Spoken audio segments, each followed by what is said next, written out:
చెప్పండి. సభకు నా పేరు బాలంకయ్య, బుడమగుంట సన్నకారు రైతు. నేను ఈరోజు ముఖ్యమంత్రి నారా చంద్రబాబు గారు తీసుకున్న నిర్ణయం చిన్న సన్నకారు రైతులకు చాలా ఆశాజనకమైన విషయం, చాలా గొప్ప విషయం కూడా.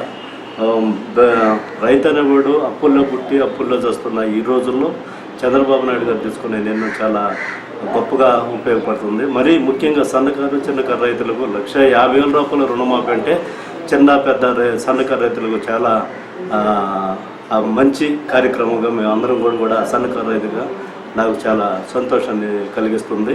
మున్ముందు కూడా ఇలాంటి కార్యక్రమాలు చంద్రబాబు నాయుడు గారు ఎన్నో చేస్తారని చెప్పని, అటు పక్క నవ్యాంధ్ర రాజధానిని కూడా మంచి పెద్ద మనసుతో ఆలోచించి చేసి మంచి సింగపూర్ లాగా చేయగలడని చెప్పని మనసా వాంఛ కోరుకుంటూ చదివిస్తున్నాను.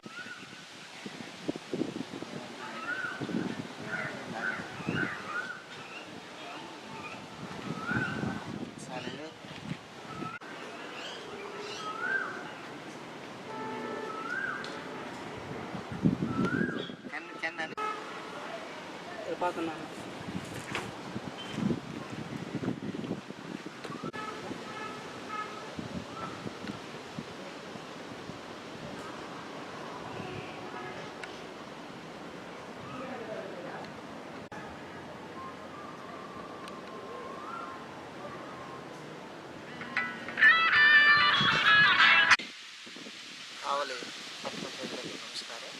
గత 5 రోజుల నుండి నేను నిరసన మౌన దీక్షను తెలియజేస్తున్నాను. కేవలం విధుల నుంచి తొలగించడం మమ్మల్ని అన్యాయమని, మాకు న్యాయం చేయమని, వెంటనే మమ్మల్ని విధుల్లో చేర్చుకోమని చెప్పి నేను గత 5 రోజులుగా మౌన నిరసన దీక్షను కొనసాగించాను. ఆయనను యాజమాన్యం స్పందించలేదు, ఎటువంటి చర్యలు తీసుకోలేదు. దీనిని నిరసిస్తూ మమ్మల్ని వెంటనే తక్షణమే విధుల్లోకి తీసుకోవాలని ఆకాంక్షిస్తున్నాం. మేము ఈ రోజు నుంచి రిలే నిరాహార దీక్షను కొనసాగిస్తున్నాము. అవసరం అనుకుంటే ఈ రిలే నిరాహార దీక్షను ఆమరణ నిరాహార దీక్షగా సైతం సిద్ధమని, అలాగే సమస్య సానుకూలంగా న్యాయబద్ధమైన రీతిలో పరిష్కరించాలని యాజమాన్యం కోరుతుంది.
భార్యలో బయట పడుతుంది.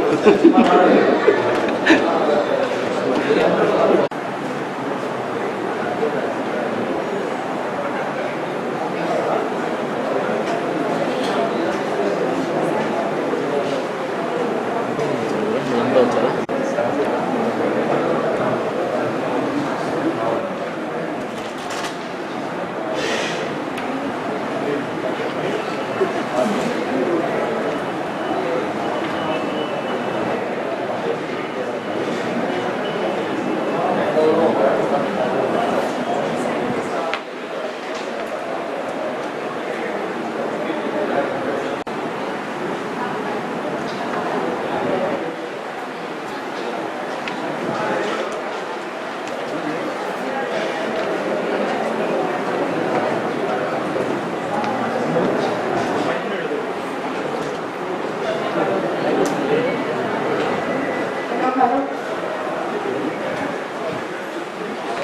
అందరికీ నమస్కారం అండి.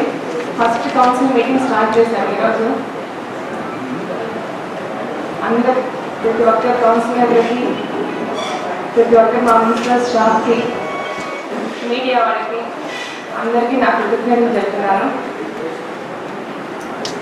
గౌరవం వచ్చింది, అందరూ సైన్ చేశారు, కానీ మన ప్రతిపక్షం వాళ్ళు ఇంకా రాలేదు. వైఎస్ఆర్సీపీ వాళ్ళు ఒక 10 minutes వెయిట్ చేసి మనం స్టార్ట్ చేస్తే బాగుంటుంది అనుకుంటున్నారు. 10 minutes వెయిట్ చేద్దామండి. అధ్యక్ష, సభా మర్యాదలను పాటించాలి కాబట్టి మీరు చెప్పిన నిర్ణయాన్ని అందరూ కూడా కౌన్సిల్ తరఫున ఆమోదిస్తాం. హలో, బాబా వారి ఆశీస్సులతో నేను ఈ కౌన్సిల్ మీటింగ్ స్టార్ట్ చేస్తున్నాను. నేను చెప్పేది మీరు పలకండి. బాబా మీ వద్దకు వచ్చాను, పలకండి. నా శిరస్సు మీ పాదాల వద్ద ఉంచి సర్వస్వ శరణాగతి చేయుచున్నాను. ఏది మంచో ఏది చెడో నాకేది తెలియదు. నాకేది ఇవ్వాలో సర్వజ్ఞుడైన నీకే బాగా తెలుసునని నాకు తెలుసు. నేను కోరుకునేది ఒకటే, నేను నా కుటుంబ సభ్యులు సుఖంగా ఉండాలి. నా సహచరులు, నా స్నేహితులు, ఈ సమాజం సామరస్యంతో సుఖంగా ఉండాలి. ఇలా అనుకోవడమే నాకు తెలుసు. ఇక నుండి నా సర్వ బాధ్యతలు మీరే బాబా. మీ పాదాలకు నొక్కటం నేనెన్నడూ మరవను. తెలిసి తెలియక ఇప్పటి వరకు ఆర్ఓసి నంబర్ 88/65/2014 కోఆర్డినేట్ సెల్ తేదీ 4/7/2014 గల శ్రీయుత కమిషనర్ సంచాలకులు వారి లేఖనందు 100 రోజుల కార్యాచరణ ప్రణాళికను సరఫరా చేస్తున్నారు. చదువు కార్యాచరణ ప్రణాళిక నందు 2 మరియు 5 అంశాలకు సంబంధించి పారిశుద్ధ్యం మరియు చెట్టు నాటుట అనే ప్రక్రియను పూర్తి స్థాయిలో అమలుపరుచుకుంటారు.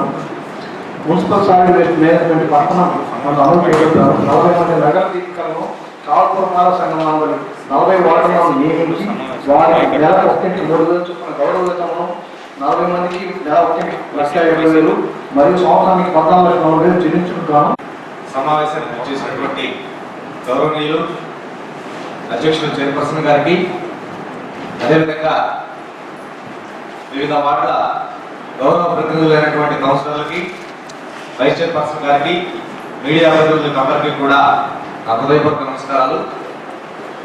ప్రత్యేకించి కావలి పురపాలక సంఘం పారిశుద్ధ్యం యొక్క పనితీరు చూసినట్టయితే ఈ రోజుకి కూడా పాత విధానం, ఓల్డ్ సిస్టమ్ ద్వారా నడుస్తూ ఉంది. అంటే ఇంట్లో వచ్చినటువంటి తయారైనటువంటి చెత్తని ఇర్రెస్పెక్టివ్ ఆఫ్ టైప్తో సంబంధం లేకుండా పురపాలక సంఘ వాహనాలు తిరుగుతూ ఉన్నా కానీ ట్రైన్స్ లో విసిరేయడమో, లేదా రోడ్డు మార్గంలో పడేయడమో, లేదా పురపాలక సంఘం వారు తాత్కాలికంగా ఏర్పాటు చేసినటువంటి చెత్త కుండీలు ఏర్పాటు చేయడం జరుగుతుంది. ఈ విధానానికి స్వస్తి పలికి ఒక ఆదర్శమైనటువంటి మున్సిపాలిటీగా మన కావలి పురపాలక సంఘాన్ని నిలబెట్టాలనేటువంటి ఉద్దేశంతో గౌరవ చైర్పర్సన్ గారి యొక్క ఆదేశాలతోటి ఒక నూతన పారిశుద్ధ్య విధానానికి శ్రీకారం చుట్టారు. దీనికి ఒక టైటిల్ కూడా మనం డిసైడ్ చేసుకున్నాం. ఆ టైటిల్ పేరు కావలి కళకళ యొక్క ఉద్దేశం. దీనికి ప్రభుత్వం వారు కూడా ఒక 100 days యాక్షన్ ప్లాన్ తయారు చేస్తున్నారు. బట్ కానీ ఆ డేట్స్ ఇంకా కమ్యూనికేట్ కాలేదు. ఈ ప్రభుత్వం వారు తయారు చేసినటువంటి 100 రోజుల కార్యాచరణ ప్రణాళికతో పాటు మనం కూడా మన స్థానిక పరిస్థితులకు తగ్గట్టుగా ఒక 100 రోజుల కార్యాచరణ ప్రణాళిక తయారు చేసుకొని ఒక పరిశుభ్రమైనటువంటి నగరంగా మందాన్ని నిలబెట్టాలనేటువంటి ఉద్దేశంతో ఈ ప్రాజెక్టును రూపకల్పన చేయడం జరిగింది. దీనిలో ప్రధానమైనటువంటి ఉద్దేశం ఏంటంటే మీకు ఆ డయాగ్రామ్ 2లో ఒక గార్బేజ్ కలెక్షన్స్ కి ఆటోలు ట్రాక్టర్స్ వాడుతున్నాం.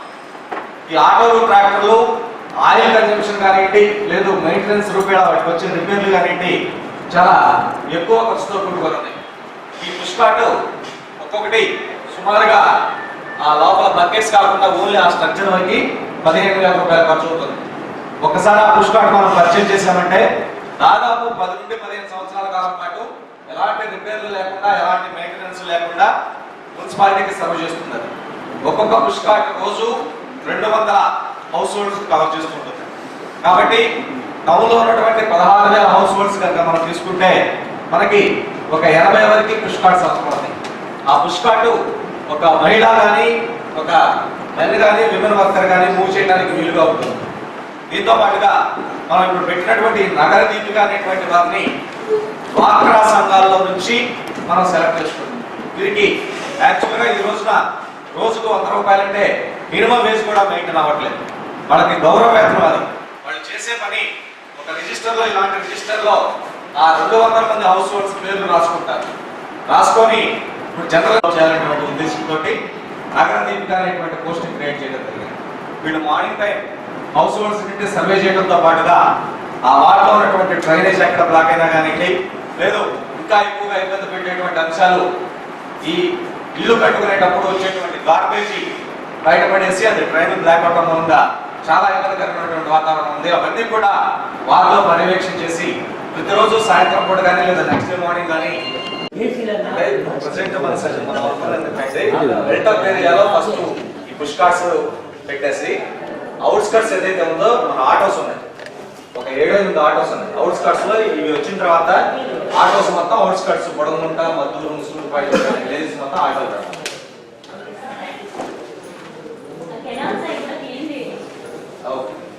మీరు మీ సబ్జెక్ట్ అంతా 100 రోజుల కార్యాచరణ ప్రణాళికను చేస్తున్నారు కదా, కాపీ 100 రోజుల కార్యాచరణ ప్రణాళికను పక్కాగా చేసినారు కదా, కాపీ మాకు ఇంతకుముందు నెగటివ్ చెప్తున్నారు సార్.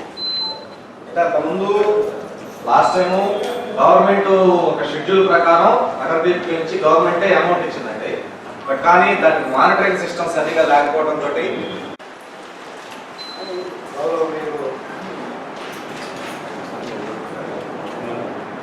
వైఎస్ఆర్సీపీ కౌన్సిలర్లు, అదేవిధంగా మన ఎమ్మెల్యే గారు, మన కావలికి సంబంధించి మొట్టమొదటిసారి డెవలప్మెంట్కి సంబంధించి మనం సమావేశం ఏర్పాటు చేస్తే ఈ కావలి అభివృద్ధి ఆకాంక్షించేవాళ్ళు ఏమి ఉంటే ఈరోజు ఈ విధంగా బాయ్కట్ చేయడం అనేది చాలా దారుణమైన విషయం. ఎందుకంటే ఎప్పుడు కూడా వైఎస్ఆర్సీపీకి అధికారంలో చేయరు, అది మాత్రమే కావాలి. ప్రజలతో సంబంధాలు మధ్య ప్రజల యొక్క ఇబ్బందులు అవసరం లేదు, ఉన్నటువంటి సమస్యలు అవసరం లేదు, ఉన్నటువంటి పరిస్థితుల్లో చేర్చి వాటర్ సమస్య ఉంది కావు. అదేవిధంగా మనం లేనప్పుడు ఈ డ్రైనేజ్ అంతా అత్యవసరంగా ఉంది. ఇవన్నీ గాలి వదిలేసి వాళ్ళకి ఒక చైర్మన్ సీట్ రాలేదని, చైర్మన్ కుర్చీ రాలేదని వాళ్ళ వచ్చి బాయ్కట్ చేయడం అనేది చాలా దారుణంగా ఉన్నటువంటి విషయం. గౌరవనీయులు ఎమ్మెల్యే గారు కూడా దీన్ని బాయ్కట్ చేయమంటారు అనేది. మీరు ఎమ్మెల్యే గారు కావలికి ఎన్నికైన తర్వాత మీరు ఒక కుర్చీ కోసం జస్ట్ 1 minute మీడియా వాళ్ళు దయచేసి బోర్డు ఈరోజు గౌరవనీయులు ఎమ్మెల్యే గారు ఈరోజు ఈ విధంగా బాయ్కట్ చేయడం అనేది కావలికే అవమానకరం. కావలి ప్రజలందరూ కూడా సిగ్గుతో తలదించుకోవాలి.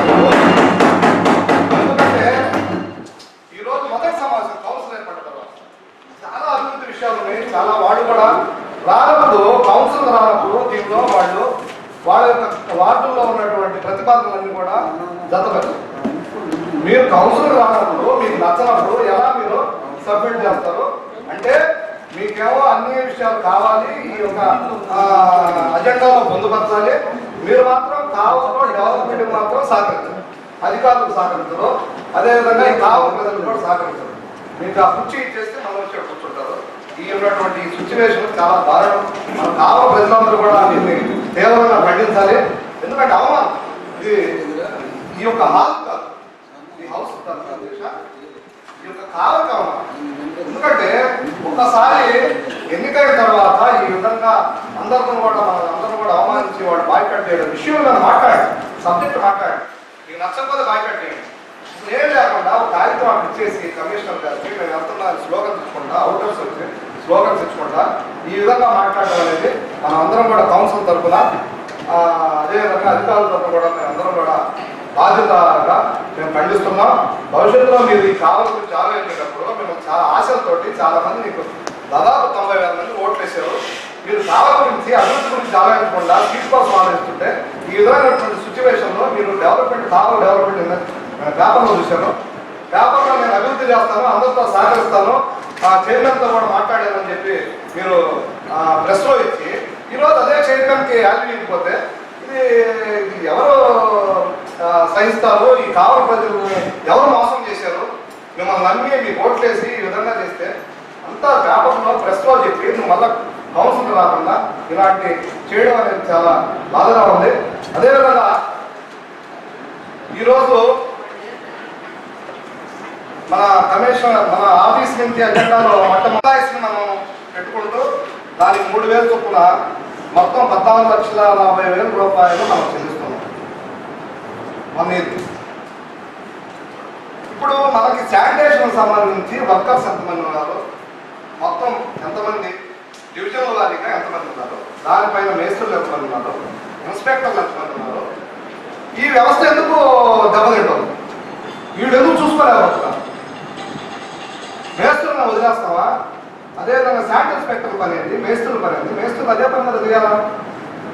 వాళ్ళు అలా ఏం చేయకుండా మనం మళ్ళా కొత్తగా మైండ్లు పెట్టి మైండ్లతో ఈ విధంగా చేయించేసి అంటే మనల్ని మనం కొంత ఇబ్బంది పరుచుకున్నట్టుగా అనిపించింది నాకు. ఎందుకంటే మన వాళ్ళు చేయకపోతే కదా మన వాళ్ళని నమ్మకం లేకపోతే కదా అధ్యక్ష. అందువల్ల ఏంటంటే ఇది మనం అందరం కూడా మళ్ళీ ఒకసారి అధికారులతో మనం సుదీర్ఘంగా చర్చించి ఒకసారి మనం అందరం కూడా కూర్చొని మాట్లాడుకొని ఒకవేళ గౌరవనీయులు మాజీ ఎమ్మెల్యే గారు పిఎంఆర్ గారు యొక్క సలహాలతో ఈరోజు మనకి రాజధాని కమిటీలో సభ్యులుగా ఎన్నికయ్యారు. ముందుగా ఆయన ధన్యవాదాలు. అదేవిధంగా ఆయన కూడా కూర్చోబెట్టి ఇప్పుడు అఫీషియల్ కాబట్టి ఆయన కూడా కూర్చోబెట్టి ఎన్నిటి మీద ఒక నిర్ణయం తీసుకుంటే బాగుంటుందని చెప్పి కూడా మీ అందరూ కూడా తెలియజేస్తూ ఉన్నాను.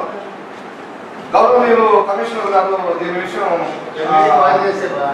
దీని విషయం వాయిదా కోరుతున్నాం. ఈ సబ్జెక్టుకు సంబంధించి వాయిదా వేయడానికి కోరుతున్నాం అధ్యక్ష.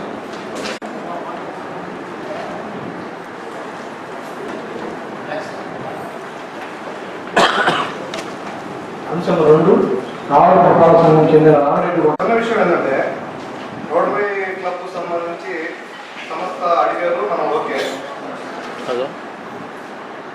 ఎవరన్నా అడిగితే వాళ్ళు కూడా కొంతమంది యాడ్ చేస్తే ఈ యొక్క కార్యక్రమం కొంచెం ఇంకా పూర్తి అవుతుందని నా అభిప్రాయం. ఎందుకంటే 2-3 సంస్థలు ఉన్నప్పుడు దానిలో నీతిగా జరిగేదానికి త్వరగా ప్రాజెక్టు పూర్తయ్యేదానికి కొంత సహకారం ఉంటుంది. ఒకసారి మనం డిస్కస్ చేయాలి. ఈ పక్క ఎంట్రన్స్ లో శ్మశానం లేదనేది కొంచెం టౌన్ డెవలప్మెంట్ కావాలంటే ఆ శ్మశానాన్ని ఇటు ఒక శ్మశానం ఉంది మనకి దక్షిణ వైపు. ఆ శ్మశానానికి మార్చేదానికి అనుమతులు కోరుకుంటూ దానిలో ఒకసారి చూసుకొని అందరం దాన్ని అక్కడ డెవలప్మెంట్ చేస్తే ఈ శ్మశానానికి బాగుంటుంది. ఇక్కడ చేస్తే టౌన్కి మంచిది కాదు. దీని మీద మీరు ఆలోచించి దీనికి సరైన నిర్ణయం తీసుకోండి. ఆమోదం అనేది తీసుకోండి, ఇబ్బంది లేదు. కానీ సైట్ అనేది అది కాదు, దాన్ని మీరు ఆలోచించి నిర్ణయం తీసుకోండి. బ్రతుకున్న వాళ్ళు ఎంత పుణ్యకార్యం చేస్తారో చనిపోయిన వాళ్ళకి అదే పుణ్యకార్యం, అదే పుణ్యం వస్తుంది. మన వాళ్ళకి ఇలా చావు బతుకులు అనేది 2 సమానమే. కాకపోతే అది ఒక దైవ కార్యం. ఒక దైవ కార్యానికి మనము ఊరికి ఆమోదం పలుకుతాం. చాలా మంచి సబ్జెక్ట్ ఇది. ఆలోచించి అందరూ నిర్ణయం తీసుకుని నేను ఆమోదిస్తాను. కానీ ఇది ఆమోదించాల్సిన అవసరం మనకి ఎంతైనా ఉంది. ఇంకెవరైనా మాట్లాడాలనుకుంటే మాట్లాడండి. ఈశాన్యానికి అధిపతి ఈశ్వరుడు. అక్కడ లైఫ్ అచ్చ కాబట్టి అక్కడ ఉంచడం అనేది శ్మశానం ఊరికి చాలా మంచిది కావాలి. కొంచెం ఆలోచించి ఏదైతే వర్షాలు కాస్త దాని గురించి డెసిషన్ తీసుకోండి. అలాగే అనాథలు జీవులు ఇతర జీవులు మనతో పాటు ఉండే వాళ్ళు ఎక్స్పైర్ అయిపోయినప్పుడు వాళ్ళ గురించి ఎక్స్పైరీ అయిపోయిన వాళ్ళని సదన్వయంగా ఉచిత సేవ వాహనాలు ఉంటాయి కదా, వాటిని ప్రొవైడ్ చేసి ఆ ఆదివారం కూడా పనిచేసేటట్టు. అంటే అన్ని రోజుల్లో ఏ రోజు చావు అనే వస్తువుగా తెలియదు కాబట్టి అన్ని రోజుల్లో అది పనిచేసేటట్టు నుంచి వాళ్ళకి సంస్కరణ చేయాలని. ఒక చోట నుంచి ఇంకొక చోటకి బదిలీ రోడ్డు తీసుకురావడానికి డిజైన్ చేసినటువంటి వెహికల్ ఇది. ఇది మొత్తం అంతా పూర్తయిన తర్వాత ఈ కమిటీ ఏర్పాటు చేసిన తర్వాత కమిటీని రిజిస్ట్రేషన్ చేస్తుంది. రిజిస్ట్రేషన్ చేయించిన తర్వాత ఏదైనా ఒక కుటుంబంలో డెత్ సంభవించినప్పుడు just one phone call item తోటి ముందు బాక్స్ వస్తుంది, తర్వాత వెహికల్ వస్తుంది, తర్వాత దానికి కావాల్సినటువంటి హంగామా మొత్తం కూడా ఏవైతే కట్టెలు తెల్లపుట్లు ఇవన్నీ కావాలో ఈ కమిటీయే ప్రొవైడ్ చేస్తుంది. అక్కడ ఉన్నటువంటి పరిస్థితులను బట్టి ఒక్కొక్క దానికి ఇంత ఛార్జ్ అని చెప్పి కమిటీ నిర్ణయిస్తుంది. అక్కడ సత్రపల్లి అయితే 3,500 వసూలు చేస్తాం. ఎందుకంటే మెయింటెనెన్స్ కూడా కావాలి కాబట్టి, గ్రీనరీ మెయింటైన్ చేయాలి, ఇదంతా ఉంది కాబట్టి సంవత్సరం వారీగా వచ్చినటువంటి ఆదాయాన్ని వ్యయాన్ని కమిటీ పురపాలక సంఘానికి అప్పచెప్పాలి. Next, this is the burial place. ఒక టెంపుల్ లాగా చక్కగా ఉండేటువంటి ప్లేస్ ఇది. ఆ మధ్యలో ఉన్నటువంటి నెక్స్ట్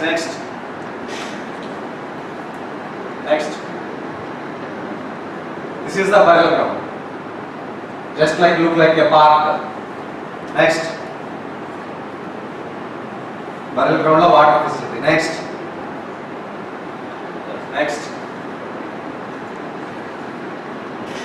అవి మూడు కూడా ఇందాక నేను చెప్పినట్టు రూమ్స్, పిండ ప్రధాన గది, మొత్తం ఇచ్చేటువంటి గది. నెక్స్ట్ దిస్ ఈస్ ద కెలిన్ అంటారండి, ఫైర్ ప్రూఫ్ ఇది. జనరల్ గా అందరూ కూడా ఎలక్ట్రిక్ మిషన్ అని చెప్పి అడుగుతున్నారు, కానీ చాలా మంది హిందూ ధర్మశాస్త్రంలో కరెంట్ మిషన్ లో పెట్టే కాల్చడానికి ఒప్పుకోరు. దాంతో పాటుగా అది మెయింటెనెన్స్ కూడా చాలా కష్టం. ఒక 4-5 years అయిన తర్వాత అది వైట్ ఎలిఫెంట్ మాదిరిగా తయారవుతుంది. ఆ ప్రాబ్లం లేకుండా తక్కువ కట్టెలతోటి చక్కగా నీట్ గా 100 years వరకు వచ్చే విధంగా ఏర్పాటు చేయబడినటువంటి స్ట్రక్చర్ అది. అక్కడ కట్టెలు పెట్టేసి పైన బాడీని పెట్టేసి తగలబెట్టిన తర్వాత వాటర్ కొట్టేకి తోటే కింద ఉన్నటువంటి డ్రైన్స్ ద్వారా అదంతా క్లీన్ అయిపోతుంది.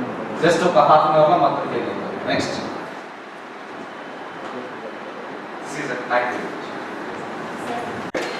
అందరం కూడా ఎంకరేజ్ చేయాలి. రాజశేఖర్ గారికి ధన్యవాదాలు. కానీ కౌన్సిల్కి సబ్జెక్టులు పెట్టి అభివృద్ధి కోరి కౌన్సిల్కి వచ్చి ఆయన సబ్జెక్టులు పెట్టాలని చెప్పి మాట్లాడకుండా అధ్యక్ష ఇక్కడ సబ్జెక్టులు పెట్టి బాయ్కట్ చేసి వెళ్ళిపోయినందువల్ల దీన్ని వాయిదా వేయాల్సిందిగా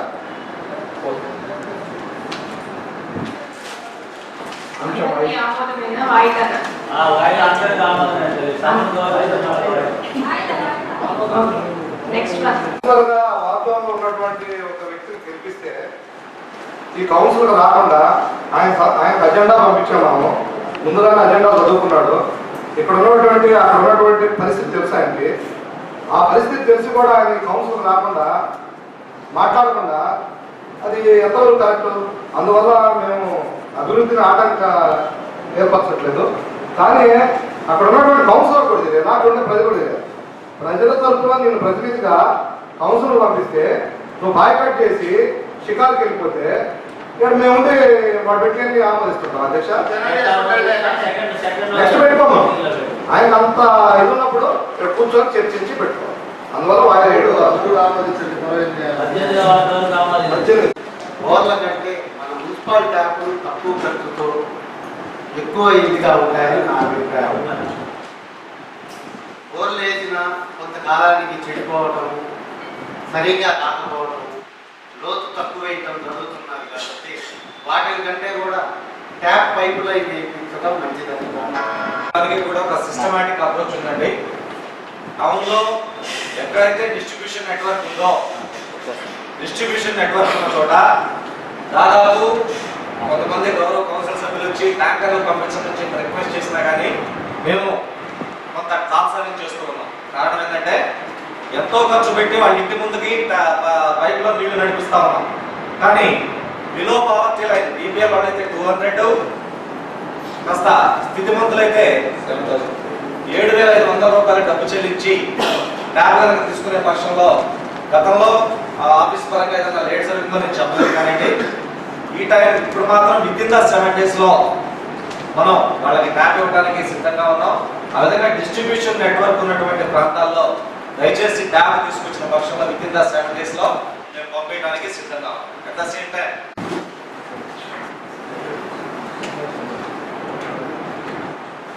మీ అందరూ వచ్చినందుకు ఫస్ట్ ఆఫ్ ఆల్ ప్రజలకి మీరు ప్రజలకు ఎంత దగ్గరలో ఉన్నారని అర్థమవుతుంది. అదే మన ప్రతిపక్ష పార్టీ వైఎస్ఆర్ కాంగ్రెస్ వాళ్ళు అసలు రాలేదు. ప్రజలకి వాళ్ళ మీద ఉన్న ఎంత అశ్రద్ధలో తెలుస్తుంది. కానీ ఫస్ట్ కౌన్సిల్ మీటింగ్కి వారు వచ్చుంటే బాగుండేదని అనుకుంటున్నాను.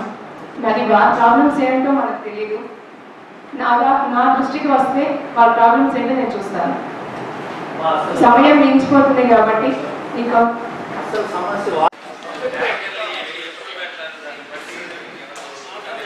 అజెండాలో లేదు. ఫ్రైడే ఈవినింగ్ ఎమర్జెన్సీ మీటింగ్ పెడతాము. కొన్ని transportation of water tender close అయింది.